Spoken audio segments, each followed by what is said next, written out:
Look, Bumble knows you're exhausted by dating.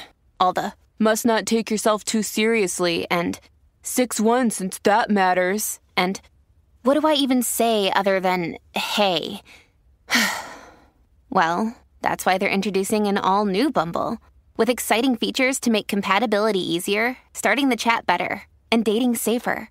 They've changed, so you don't have to. Download the new Bumble now. How do we gain the trust and respect about women? You have to go in the situation like a boss. What can we do to hold those men accountable for their actions? See, what I don't like are these people coming out after the fact like, yeah, I was a bodyguard, I was there, and I saw this. Well, nigga, you should have said something. Right. You should have said something then. What do you think about the people that's saying that how you should distribute reparations, or what black people should get reparations, or should all black Americans get reparations? Like, what's that conversation? FBA culture is diverse and iconic. Foundation of Black Americans, we're the only group who have internationally respected and revered heroes and icons. We're the only people who have internationally respected people like Dr. King, Malcolm X, Ida B. Wells, Rosa Parks, Muhammad Ali, Tupac. We have so many globally respected icons that other people just don't have. Yeah, we have our riffraffs, but we can balance it out with our icons because we've done some phenomenal things as Foundation of Black Americans, and we created a phenomenal nation. The reason why America is phenomenal is because we made it phenomenal. We were exploited by the white supremacists, but the culture and all of the things that make this country great, that came from Foundation of Black Americans.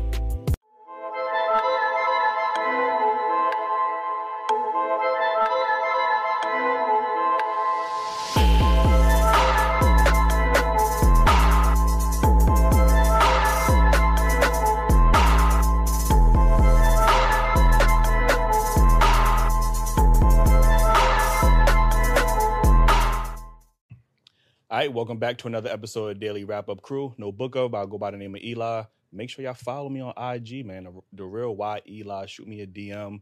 I promise you I can see them. I ain't got that much followers. I can see all the DMs. You know what I mean? Definitely. Anyway, we got Ace in the building. Yes, indeed. Coming to you direct, cutting out the middlemen. We like the middlemen because we always delivering. You heard? They used to go 24. Yeah, you could tell he was tired, like, because that delivery was poor right there. And no pun intended.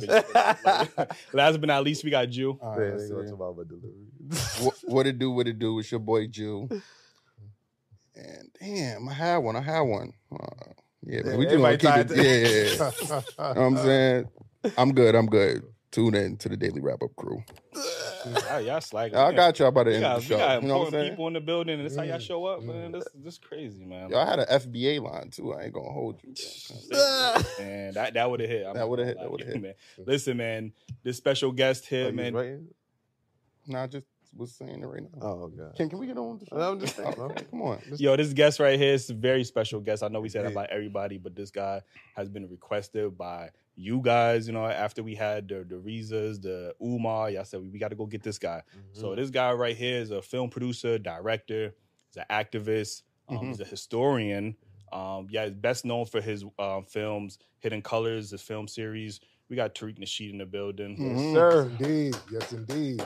For the people living under a rock, you know, they might not be as familiar as we are. Can you just explain who you are real quick to the audience? Yeah, man, I'm an author. I've written a lot of best-selling books. I wrote my first best-selling book, 2000, a book called The Art of Macking. I did relationship books. Then I started doing documentary films.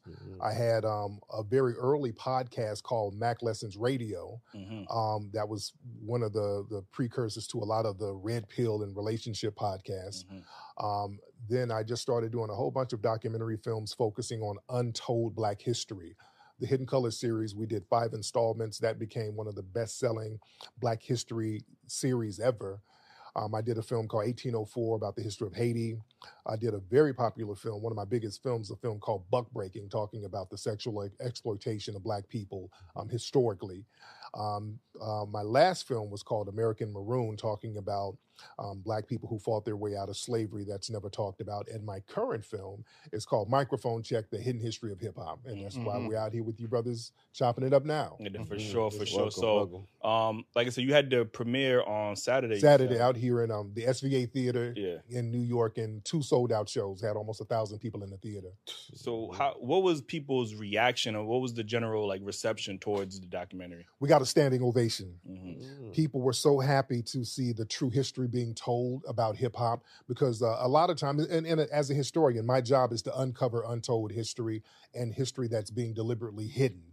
And the real origin story of hip-hop is deliberately hidden by the dominant mainstream society, because they have a vested interest in putting other people in our position, or putting them on top of our history so that they can get credit, so they can get papered up off of our history. Right. And we're saying, no, we don't want that to happen. We don't want to be erased from our history. And the real pioneers of hip hop, many of them brothers and sisters, are still alive, but they're not getting a platform to speak their truth. And I wanted to use this film to have them tell the truth about the history and make it definitive, so there's no question about it anymore. So I'm glad you put this documentary out, because I got into a lot of online debates about, like you said, the origin and who truly invented, hip hop or co-created hip hop. Was it Caribbeans? Was it Latinos? You know what I mean? Can you explain where that whole misconception is coming from? And, can you just talk about the origins? Right. So these misconceptions started to come. The seeds of the misconceptions started to come in the early 80s. They tried to say that hip hop had a Caribbean root, which isn't true. This whole narrative that it was created by Blacks and Latinos, that started within the last 15 years. And that came from the corporate media, especially on the radio side, because they put a lot of non-Black people in program director positions, music directors. If you look at a lot of radio stations, many of the program directors at hip hop stations and urban stations are not even Black. And many of them are Hispanic or some other race. And they justify that by saying, okay, well, they helped create hip hop too, so that justifies putting these guys in these positions. And now that hip hop is a positive thing, it's going to the Olympics now. Whenever something is positive and Black people have something to do with it, they have to kind of tack on somebody else in order to facilitate the financial windfall that's going to come along with it. Now, when hip hop was negative, when it was looked at as degenerate, it was all Black. It was all thrown on us. When rappers were being targeted by the FBI, it was Black degeneracy. Now, again, now that there's a lot of money in hip hop is used in mainstream commercials. It's used in corporate situations. Now they have to kind of take it away from us, just like they did with rock and roll. They do this with all of our genres that we create. Music, country, just like our good sister Beyonce, they're trying to make it seem like she's a guest in a genre that we created. So we're saying we're not going to let this happen with hip hop. We're going to tell the definitive history. We got the original pioneers, and we're letting them tell the story from their own words. Are you getting a lot of pushback from other groups of people? At first we were, because a lot of people were saying, well, not including Caribbeans and Latinos, that's divisive. Okay, well, tell us what the Caribbeans brought to hip hop, because what they're doing is telling lies about what the Caribbeans brought. They're trying to say, for years, they tried to say that we got the sound system concept from the Caribbeans. That's not true. There were sound systems here. In Brooklyn, you had Grandmaster Flowers and people like that who had big sound systems. We already had sound systems. Then they tried to say, well, we got rapping from Jamaican toasting.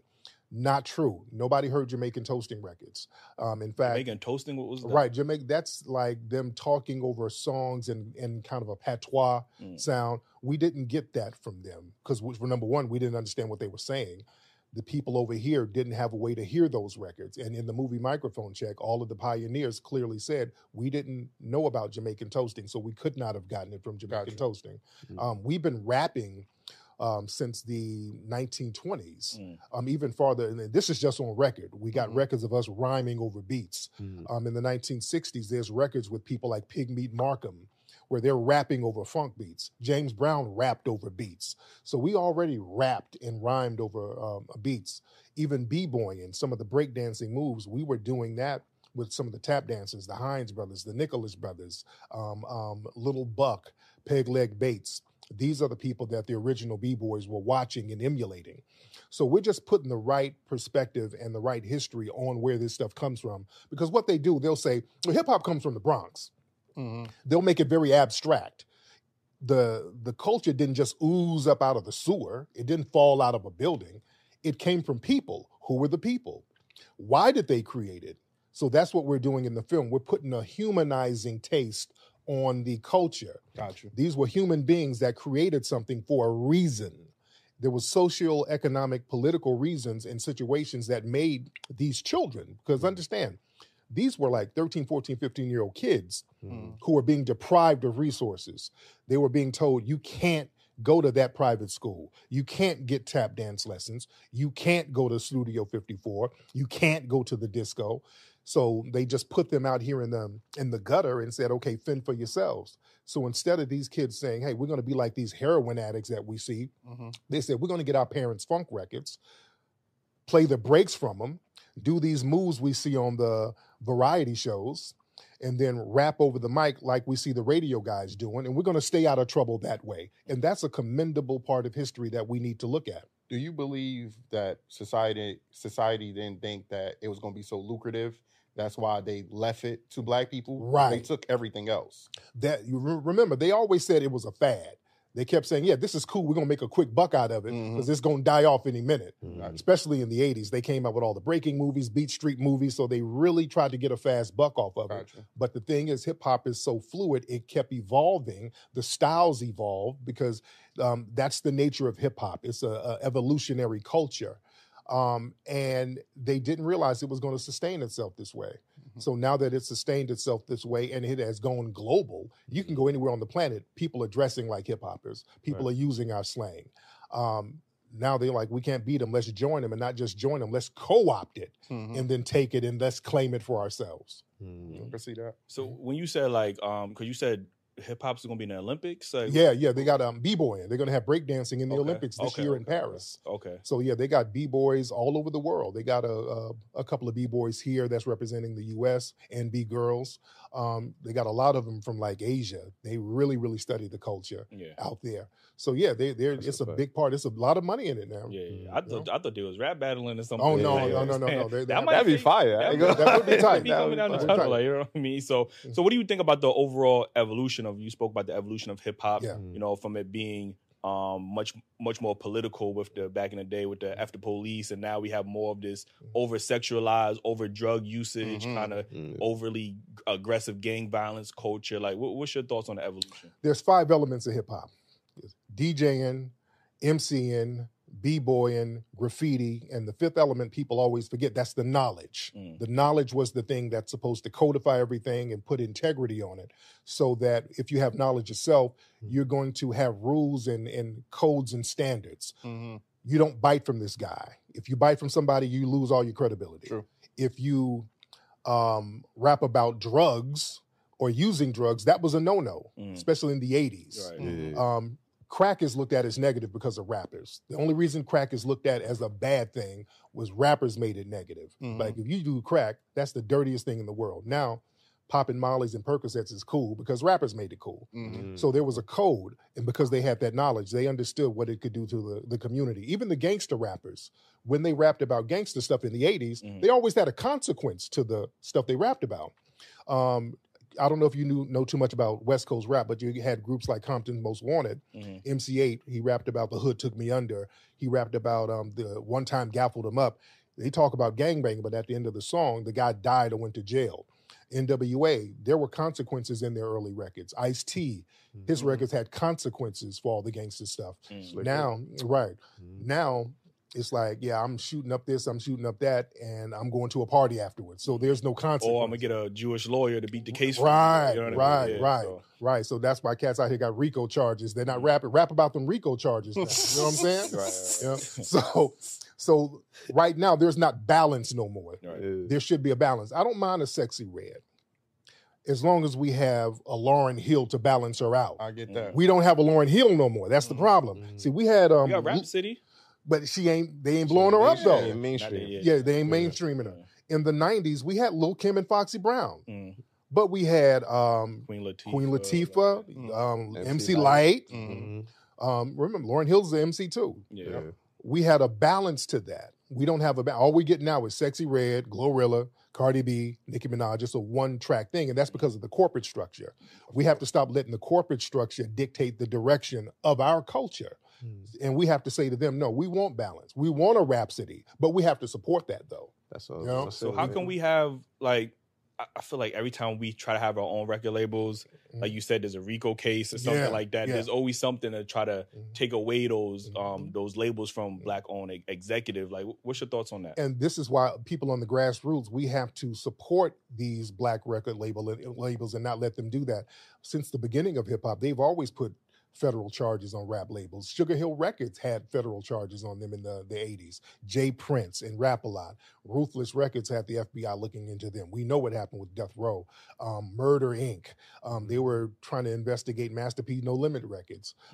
So that's been a thing. So we have to understand that. And people also, artists who have record labels, they need to be very cognizant of this too. They can't be out there giving these people the rope to get hung with, like Puffy. Puffy shouldn't have been out there doing all that weird stuff, letting these people build up a case against him. As we saw when the chips started going down, all of a sudden they got these magic tapes that they then sat on for years, showing him beating up on folks and beating up on women. They've been had that stuff. They were just waiting on the right time. So we can't give these people the rope to hang ourselves. You know?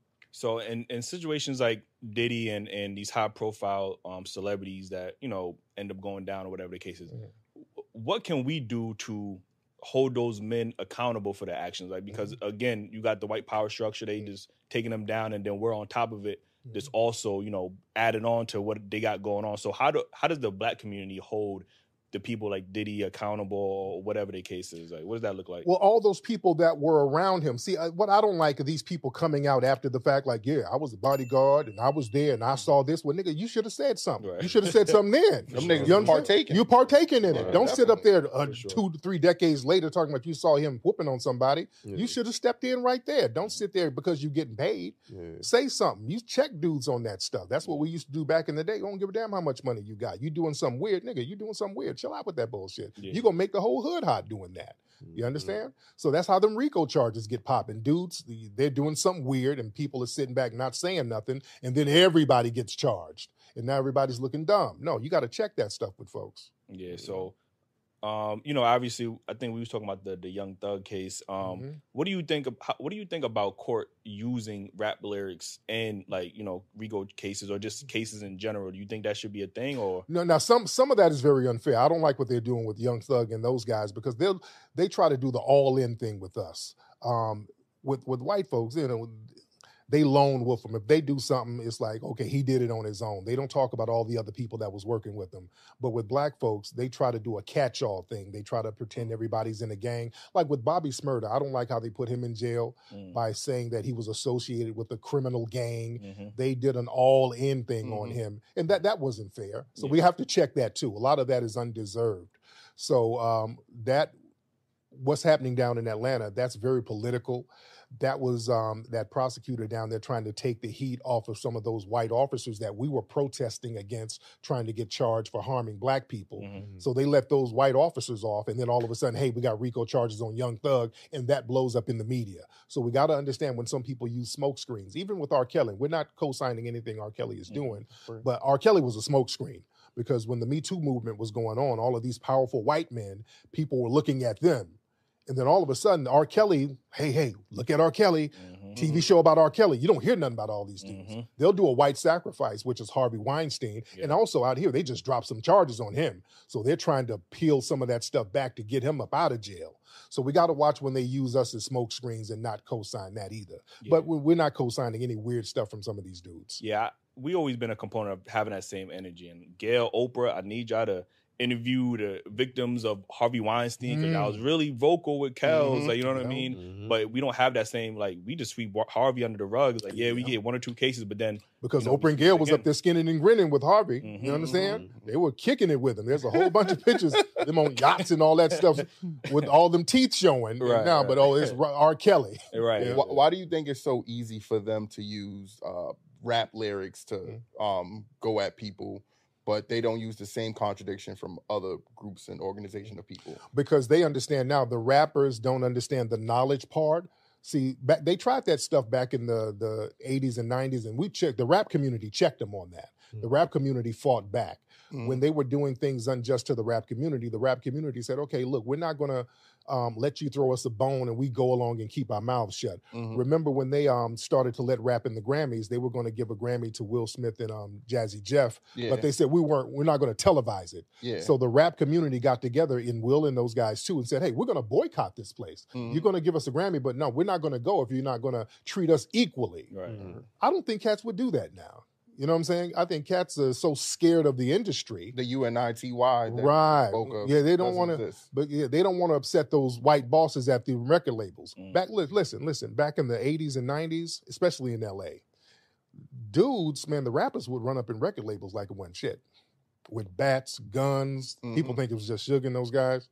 It was a thing if they mess with your money or your publishing, them dudes will run up in a record label and kind of hem somebody up. They were not scared of them labels. Now, people do whatever the label tell them to do. Hey, put on a dress. And niggas out here putting on dresses, doing duets with Celine Dion and shit, man.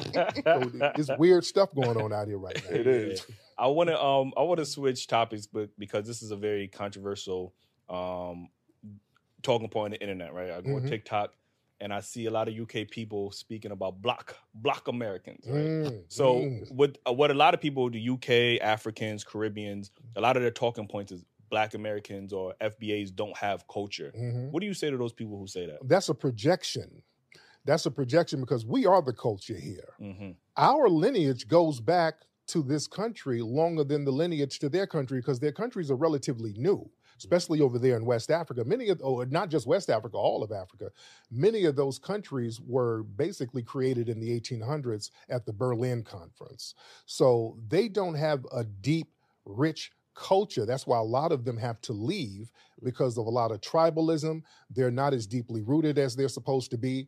So they do a lot of projecting onto us. Our culture is so deeply rooted here. Everything about American culture that is good comes from foundational Black Americans. True. The food, the dance, the slang, the sports, the entertainment. Dress, yeah. They try to say you can't use those examples nowadays. Why can't we? Foundational Black Americans created the modern doorknob. We created the modern toilet. We created modern dry cleaning. So many things that we created. We created the modern home security system. I mean, we've had 50,000 patents. We can claim all of this stuff. All of the music genres was created by foundational Black Americans. We are the culture. And they know this because if you go to their countries, they're acting like us. We're not acting like them. They got on baseball hats and Nike shoes and stuff that we're wearing. That's right. 90-degree weather. Right.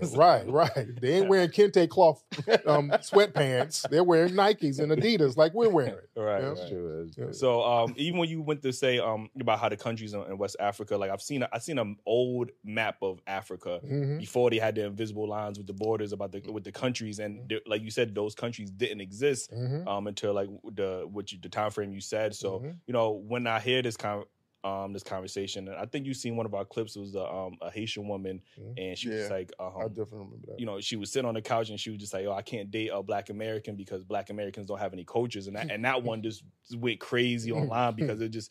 While she's dressed like an American Black woman, she's sitting there talking about Black Americans don't have, like, you know what I mean? So that is always a kind of divisive talking point in the diaspora.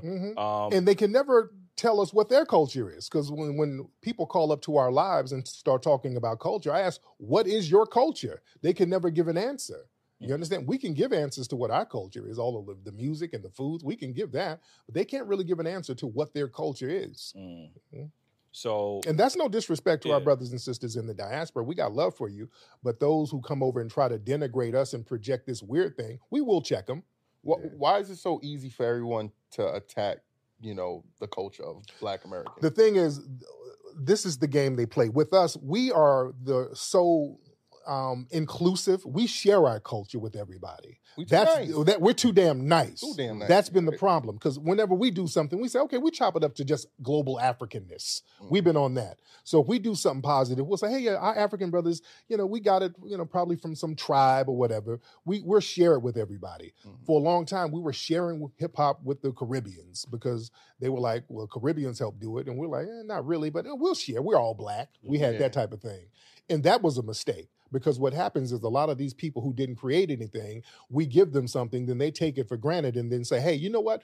I did it and y'all didn't do shit, and y'all ain't got no culture and we do. And we're saying, hey, we ain't playing that game no more. Agree. So how do FBAs or Black Americans, how do we go about preserving our culture from, non-Black people or white people? Like, how do we go about preserving it? Dictating the history, telling where it came from, just telling the truth about it, just like we're doing with the microphone check film. We're telling the truth about where MCing comes from. We're telling the truth about where graffiti comes from. That was created by a Foundation of Black American out of Philly in the 1960s, a guy named Cornbread, the first modern graffiti artist. That stuff is something that needs to be taught. It didn't just pop up out of nowhere. We were creating these things from socioeconomic conditions.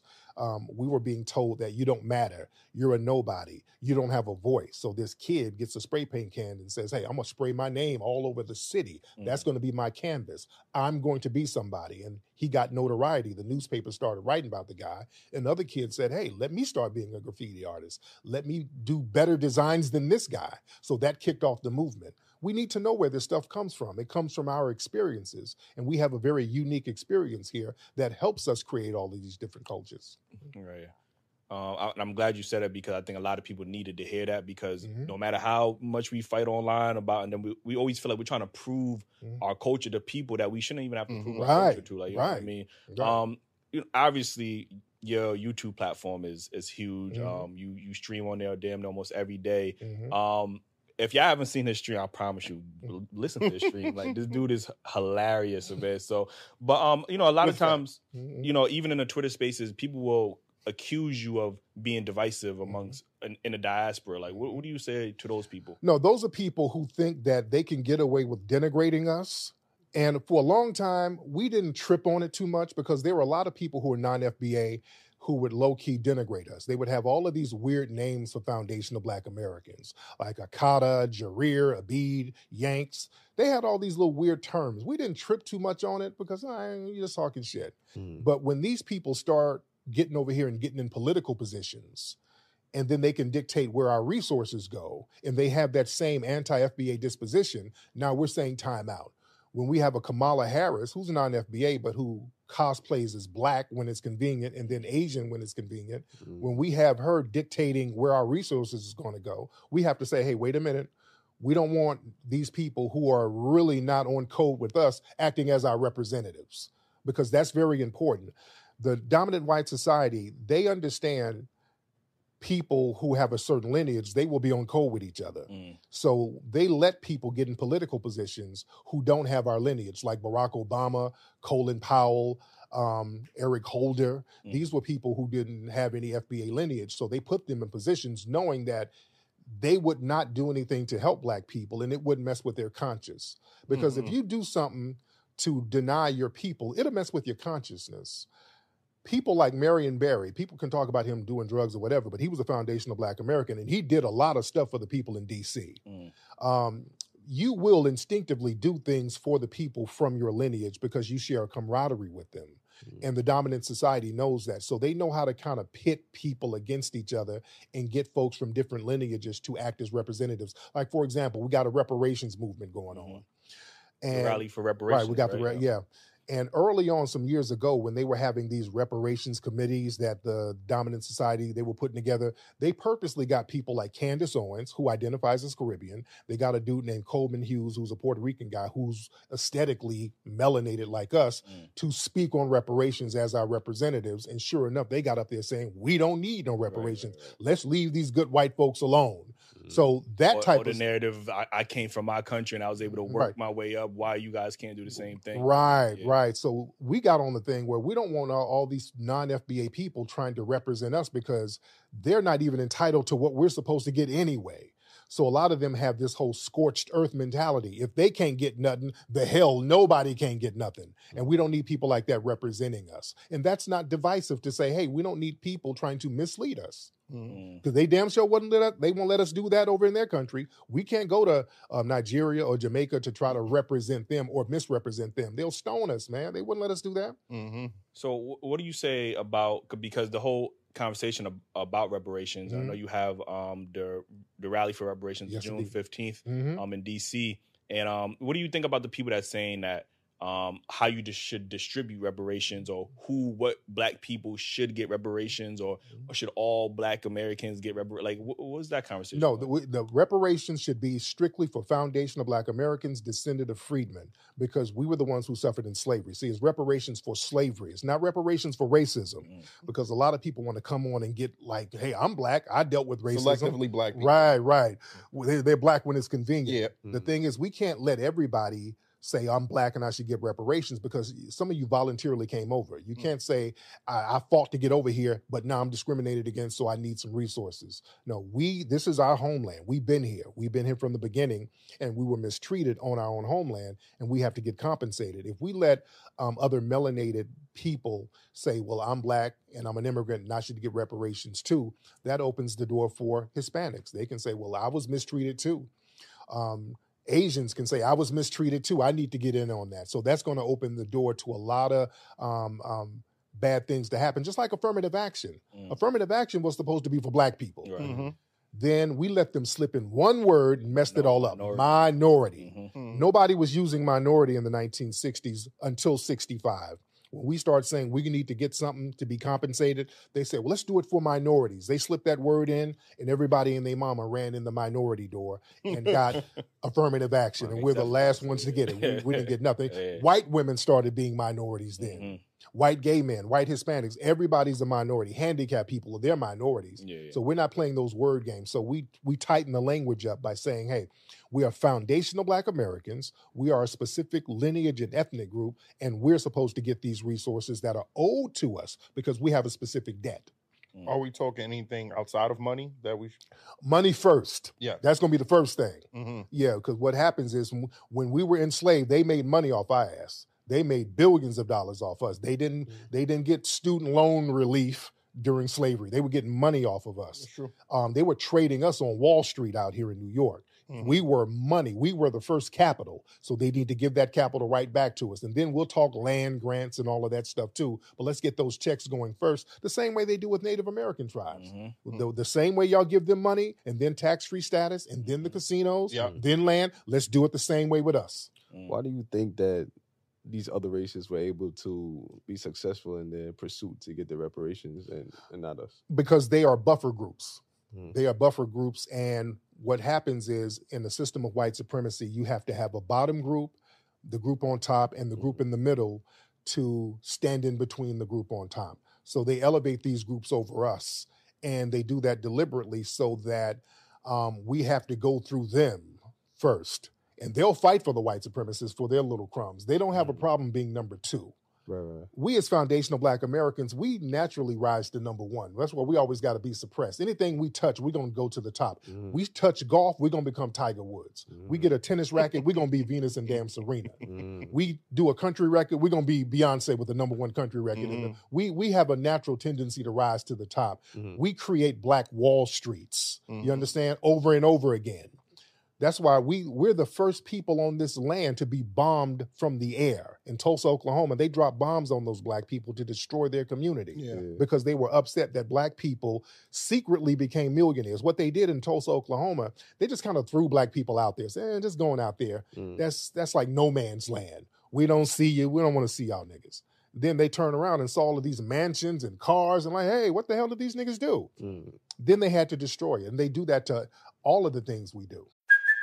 Hey, it's Kaylee Cuoco for Priceline. Ready to go to your happy place for a happy price? Well, why didn't you say so? Just download the Priceline app right now and save up to 60% on hotels. So whether it's Cousin Kevin's Kazoo Concert in Kansas City, go Kevin, or Becky's Bachelorette Bash in Bermuda, you never have to miss a trip ever again. So download the Priceline app today. Your savings are waiting.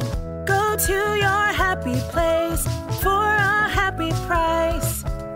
Go to your happy price, Priceline.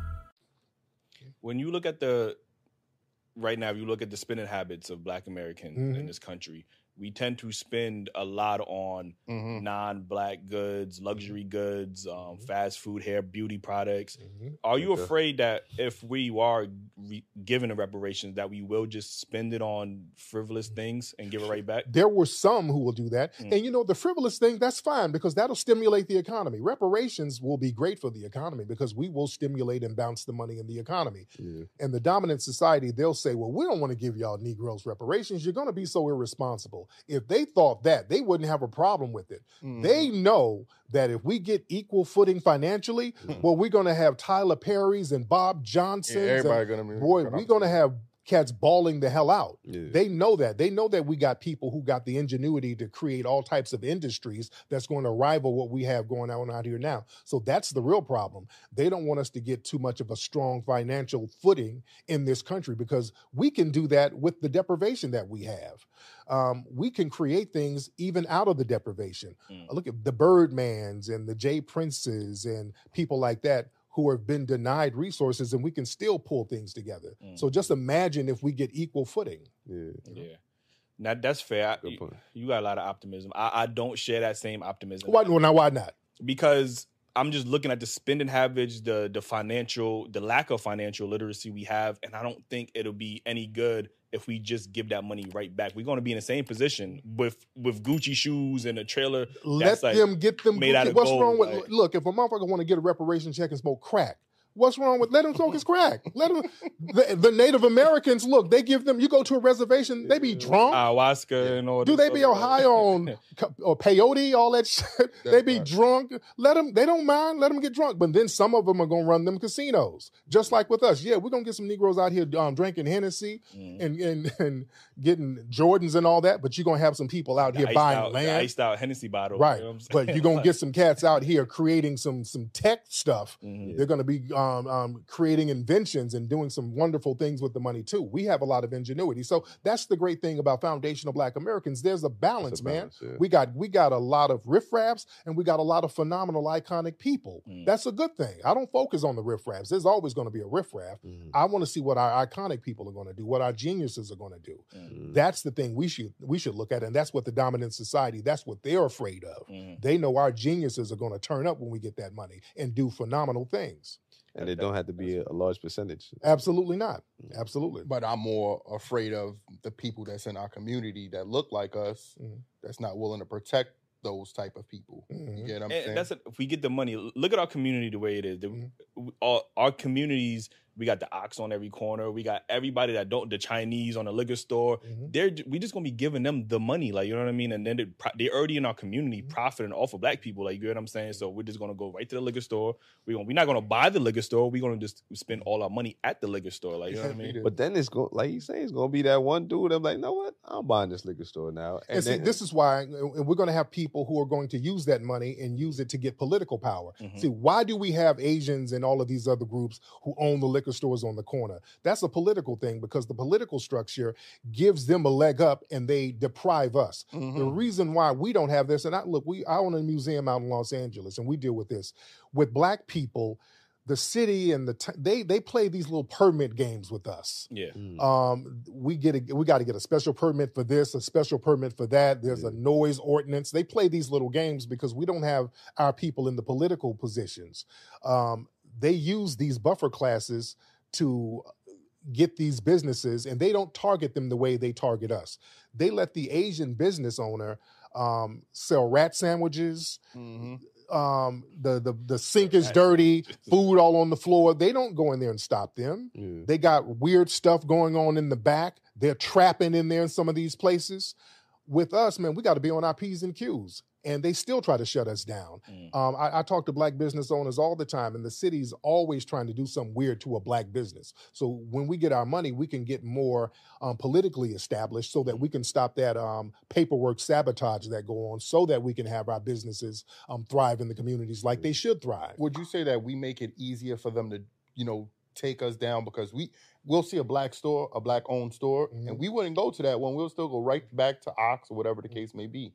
And yeah, there's some people who are like that. There are some people who will be on some Sambo stuff. But we will support a black business. Look, I've seen, when I'm in New York, I go to Harlem all the time. I go to the soul food restaurants. They're jam-packed. We support them. Some of the black clothing stores, we go to them. We support them. So we do support some of the people who give us good service. Look, I'm a black-owned business owner. People came out by the thousands to see my movie this weekend. So if you are in the community and you care for the community and people see that you're down, they're going to support. That's the thing about us. We will support. Yeah, maybe we got to do, we just got to do a better job being more optimistic. We always looking at everything from a negative, the worst possible aspect. And I think we should focus on being more optimistic. Right. So, going to this whole voting system, right? How do you think black people should go about exercising their voting power? Because every year, every election, we vote Democratic. You know what I mean? We don't get nothing out of it. It seems like every other community gets something out of it except for us. So how do we move going forward? Because I'm tired of hearing you should vote because your ancestors died for you to have the right to vote. How do we go and actually make a change with our voting power? We got to be strategic with our vote, and we have to be able to withhold our vote if need be, and withhold it for the right candidate. We shouldn't just be married to one party, and we shouldn't look at these parties as our buddies. Look, LBJ, Lyndon B. Johnson, was a stone cold racist back in the 1960s. The FBI got him on tape calling Martin Luther King all types of niggas and all that.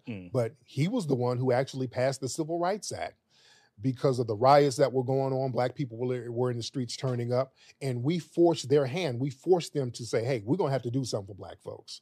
I don't care who it comes from, Donald Trump, whoever. If we want tangibles and somebody's going to give us tangibles, that's who we support. What happens is politicians come around us and then they start hugging and kissing, and they get into this whole kumbaya thing that we got to stop falling for. They come around with catfish nuggets and all of this hot sauce and dancing the Dougie and all of this goofy ass stuff. And we got to stop that performative nonsense and thinking, okay, these people are our friend and we got to support them. No, we got to get something from them. What are they going to do to enhance us financially? And we need to withhold our vote until we get that. So we got to be very strategic with everything we do. I like what Cube did, or what he tried to implement was, getting something down written on paper. That way we could hold these politicians accountable. So when they don't do X, Y, and Z, I don't know what the ramifications may be. We could sue that party or whatever the case is. What's your thoughts on like Ice Cube's whole strategy about getting something written down on paper and getting these politicians to sign it? Yeah, that comes from Dr. Claude Anderson. He talks about how we should get these politicians to make a commitment, and if they don't make a commitment, we get them out of office. I'm a big proponent of withholding the vote. If you strategically withhold your vote, that's going to cause a panic in the system because it's very imperative that they get us involved in the system. If we are delegitimizing the system by not participating, they look at that as dangerous because they look at those people as the next revolutionaries. Just instinctively, if you don't believe in a system, you're going to create your own system. And they know that's a problem because we can do it. We have the ingenuity to create our own system. So they have to get us on their treadmill. So if you want us on the treadmill, you better give us something to get on it. If you're not giving us anything, we're going to create our own treadmill, and that's going to rival yours. So we got to have that kind of mindset. That would take a lot to organize, and I agree with it 100%. But if us, black men and black women can't even get shit settled in our homes, how would you expect us to be organized enough to do something like that? We rally around a cause. I'll give you an example. Let's go back to hip hop and our film. Right now, the corporate structure, they've been denigrating hip hop, denigrating our culture, telling lies about our culture. We said on a grassroots level, we're going to raise money. We did a Kickstarter to get the money for the movie Microphone Check. We did it on our own. It became successful around the country without the corporate structure. Now that it is successful, all of the corporate entities are calling me. I've been doing interviews with corporate structures all week. When they can't beat you, they will join you. When you get on code with your group and understand that there's a bigger play here that we have to rally around, and there's a mission that we have to get codified around, that's going to make everybody else stand in line because the corporate structures see the money that we're making. When they see us independently making all of this money and making all these moves, they say, we got to get in on that shit. We got to get in on it. But with us being such a small percentage of the U.S.? Like, how do you think that would work? We're a small percentage, but man, we have $1 trillion spending power. That's a lot of money. You understand that? That's easy. They've monitored our spending. We spend a lot of money as Black people. They watch that. Yeah. And they try to figure out ways to funnel it to themselves. Right. We are the talent in this country. When you look at sports, look at all of our iconic stars. That's why they had a problem with Cube doing the big three. That's a smart thing he's doing. So they're trying to kind of low-key co-opt Cube. They want to get in on that. So when we start doing things on our own, that makes them want to get on it. So we have to tell them, if you're not going to give us what we need, we're going to do our own thing. And you know when we do our own thing, that's going to rival yours.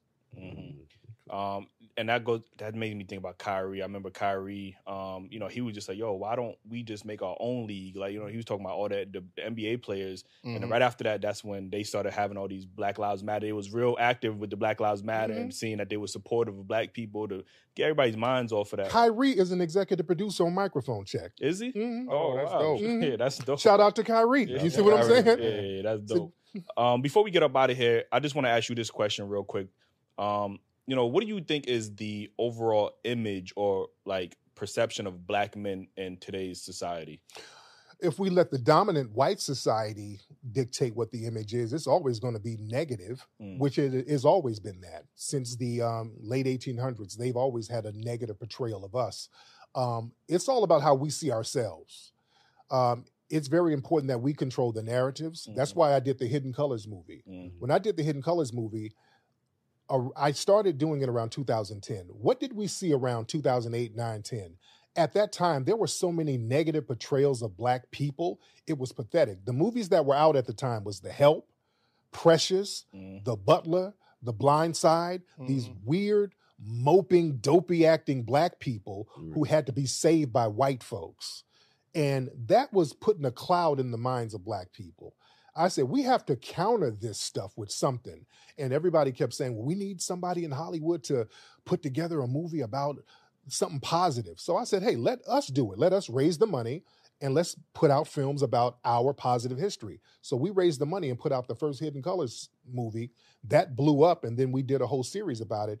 The Hidden Colors series ushered in the whole woke movement. It came from the Hidden Colors movement. And that just shows the ingenuity of us when we say we're going to take control of our image and our narrative and not let the dominant society portray who we are. They stopped making movies like that, by the way. Yeah. You don't see that dopey Blind Side bullshit no more because we said a slave movie in forever. Like they right. Every 4 years, 4 or 5 years. Right. That was because of the grassroots said, hey, enough of that. We're more than that now. We can do better. So then we started to get the Black Panthers and all of that stuff. Nat Turner movie. Wasn't that Nat that was Birth of a Nation. Yes, indeed. So I think that's important. Is for Black men to really take control of the narrative because I feel like especially in our society, everybody's telling the narrative of Black men except for Black men. Like you got one side saying y'all thugs, y'all murderers, y'all abusers, y'all deadbeats. We got all of these negative things, and we rarely hear any positive things. And I think it does go back to even having platforms like this where we could just have these conversations. I was just about to say that YouTube platforms where Black men are sitting here talking like we got sense. That's what we need more of, because white people, they will look, or white supremacists, they like Negroes who are goofy and silly. They like platforms where dudes, these little gaming dudes, and I'm not going to call some of these dudes names, where dudes are just doing the weirdest, wackiest bullshit ever. White people love that type of shit.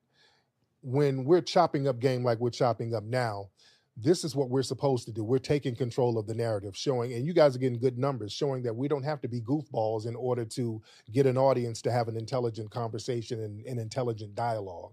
We can be silly sometimes and goofy sometimes, but as long as there's balance. I roast the shit out of people on my broadcast. But then I'm gonna say something. I go to the gutter. I go real gutter sometimes. I shame my wife. She's like, why are you talking about people so bad? But then I balance it off. You know what I'm saying? So there has to be, as long as there's a balance sometimes. Speaking of balance, right? How do we gain the trust and respect of our women?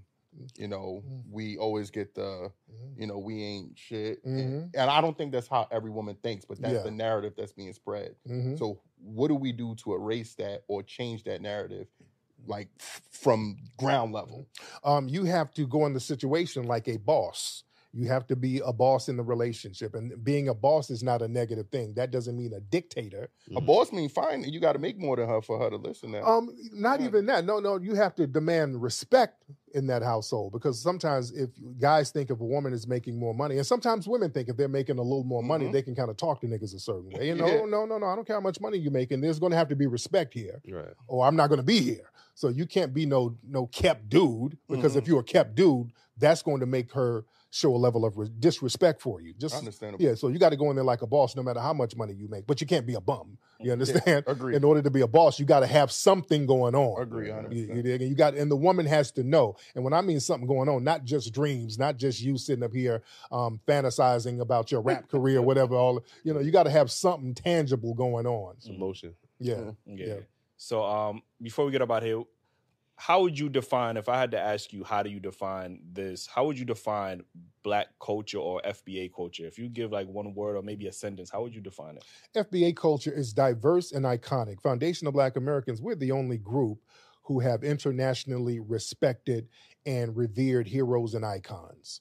We're the only people who have internationally respected people like Dr. King, Malcolm X, Ida B. Wells, Rosa Parks, Muhammad Ali, Tupac. We have so many globally respected icons that other people just don't have. Yeah, we have our riffraffs, but we can balance it out with our icons. True. Because we've done some phenomenal things as Foundation of Black Americans, and we created a phenomenal nation. The reason why America is phenomenal is because we made it phenomenal.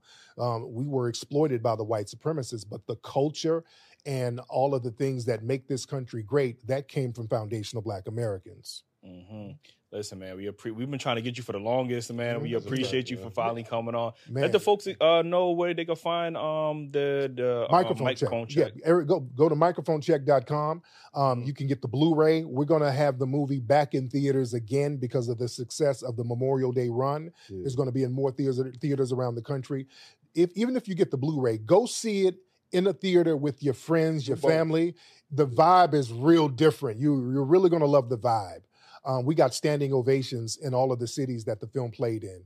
So when it goes back in theaters, definitely go see it again. But this is a film that is necessary. It's going to be taught in schools. It's that important and that deep. So microphonecheck.com. Mm-hmm. We appreciate for pulling up. Yes, indeed. Again, hit that like button, subscribe if y'all not already subscribed. Join that membership. Yeah. Cop the merch, man. Dailyrapupcrew.co, man. Don't look at that nigga. Yeah, I don't know what he wearing, man. Like he says, what that say? Oh, I'm not even gonna tell you. Appreciate y'all for tuning in, man.